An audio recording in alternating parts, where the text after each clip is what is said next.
Nimble news, the truth unfold. सवाल ये है कि वहां से अब हम यहां तक कैसे पहुंच गए।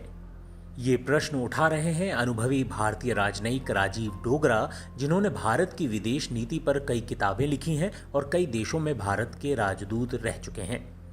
वहां से उनका मतलब है, जब भारत ने घोषणा कर दी थी कि उसे विदेशी सहायता लेना बंद कर दिया है, यहां तक से उनका अर्थ है अब उस नीति में बदलाव करके महामारी में भारत फिर से विदेशी मदद लेने लगा है।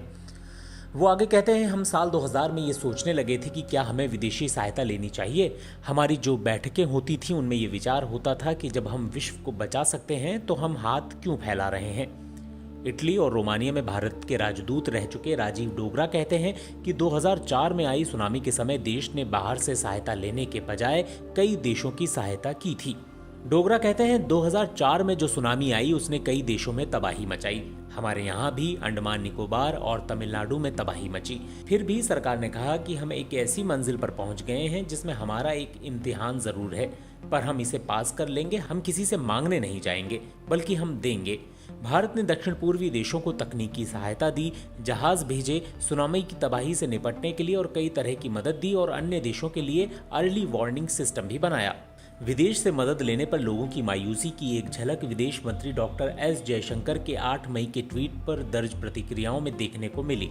विदेश मंत्रालय के प्रवक्ता अरिंदम बागची के 4 ट्वीट पोस्ट को साझा करके उन्होंने एक ट्वीट किया, अमेरिका से सिंगापुर, जर्मनी से थाईलैंड तक दुनिया भारत के साथ है। बागची ने अपने ट्वीट में तस्वीरों के साथ ये जानकारी दी थी कि कोरोना की दूसरी लहर से जूझने के लिए कई देश जो रेमडेसिविर, ऑक्सीजन सिलेंडर और ऑक्सीजन प्लांट और कॉन्सेंट्रेटर जैसी मदद भेज रहे हैं, वो भारत पहुंच रही है। डॉक्टर जयशंकर के ट्वीट पर लोग इस बात से नाराज थे कि दूसरे देशों की मदद करने वाला देश भारत अब विदेश से मदद ले रहा है।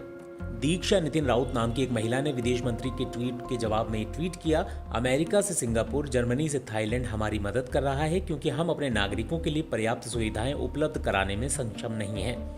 ये सम्मान का बिल्ला नहीं है, ये हमें नाकाम बना रहा है, ये आत्मनिर्भरता नहीं है। कई ट्वीट्स में विदेशी मदद लेने की वजह से भारत की गरिमा को ठेस पहुंचने की बात की गई है। नागरिकों में आम धारणा ये थी कि प्रधानमंत्री नरेंद्र मोदी ने देश को आत्मनिर्भर बना दिया है। 2 स्वदेशी टीकों के आने के बाद इस धारणा को बल भी मिला। लोग मान रहे थे कि इस संकट का मुकाबला भारत खुद कर लेगा।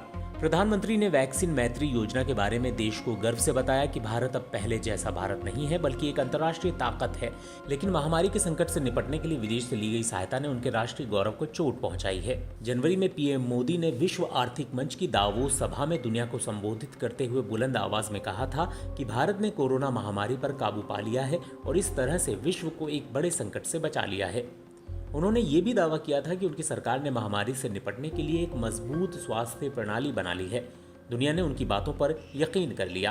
प्रधानमंत्री की दावे करने की आदत पर उनकी पहले भी आलोचना हुई है। राजीव डोगरा कहते हैं कि डॉक्टर मनमोहन सिंह अपने कामों का प्रचार कम करते थे। उनके अनुसार ध्यान देने वाली बात यह है कि पूर्व प्रधानमंत्री डॉक्टर मनमोहन सिंह की सरकार ने जो भी सहायता की वो भोंपू लगाकर या इश्तेहार करके नहीं की।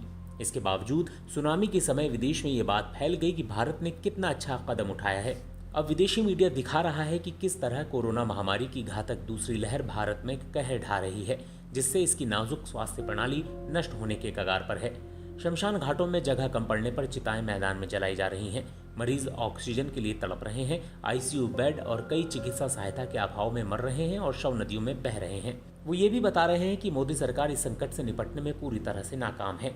दर्जनों देश चिकित्सा सहायता भेज रहे हैं, जिनमें से कई उपहार के रूप में और कुछ वाणिज्यिक लेन देन के रूप में भेज रहे हैं।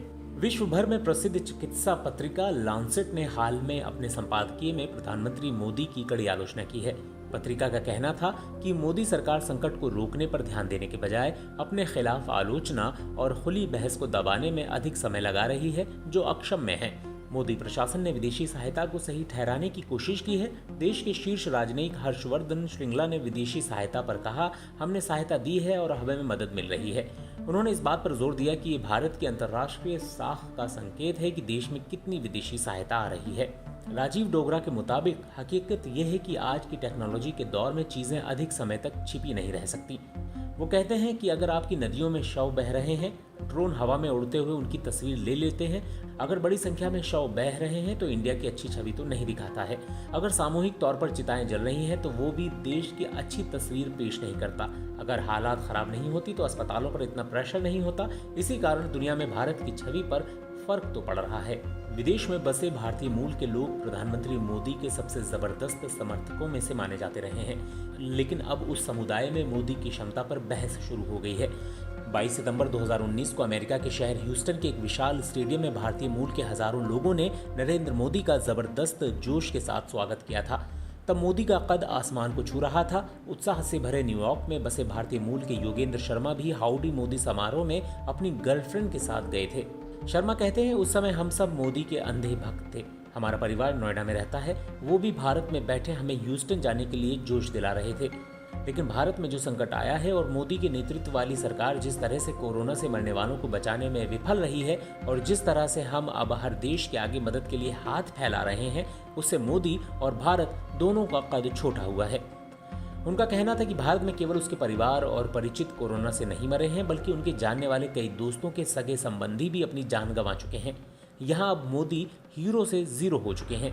अचल मल्होत्रा आर्मीनिया में भारत के राजदूत रह चुके हैं और अब विदेश नीति पर लिखते रहते हैं। वो कहते हैं कि सभी विश्व नेताओं के लिए प्रशंसा और आलोचना उनके राजनीतिक करियर का हिस्सा है। पीएम मोदी ने जिस तरह से महामारी के वैश्विक आयामों का अनुमान लगाया और ठोस उपायों के माध्यम से अन्य देशों को सहायता देने के तरीके पर जोर दिया, उस तरीके की व्यापक स्वीकार्यता है। दुनिया के बाकी हिस्सों की तुलना में भारत ने पहली लहर को अच्छी तरह से संभाला। उनके अनुसार दुनिया के अधिकांश नेताओं को इसी तरह की स्थिति का सामना करना पड़ा है। उनका मानना है कि अंतर्राष्ट्रीय समुदाय पीएम मोदी को कोरोना संकट के दौरान कथित दुष्प्रचार के बावजूद समग्रता में जज करेगा, जिसमें उनकी पूरी भूमिका और वैश्विक मामलों में उनका योगदान शामिल है। दिलचस्प बात यह है कि पीएम मोदी का बचाव चीन के एक प्रसिद्ध बुद्धिजीवी भी करते हैं। सिचुआन विश्वविद्यालय में the school of international studies के प्रोफेसर हुआंग युन सॉन्ग बीबीसी से एक बातचीत में कहते हैं, पीएम मोदी संभवतः भारत के अब तक के सबसे मजबूत नेता हैं। ज्यादा उम्मीद है कि उनकी ये छवि चीनी शिक्षाविदों और पेशेवरों के बीच बनी रहेगी।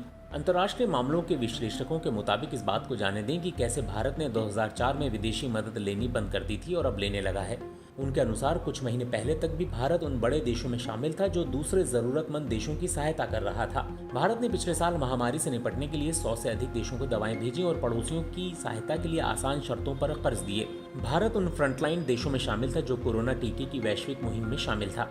अप्रैल के शुरू में कोरोना की दूसरी लहर से हो रही तबाही के बाद लोगों को ये समझ में आया कि मोदी सरकार ने इससे निपटने के लिए ठोस कदम नहीं उठाए थे। पीड़ित लोग मोदी से जवाब मांग रहे हैं कि हम यहाँ तक कैसे पहुँचे कि आज हमें दूसरे देशों से मदद मांगनी पड़ रही है।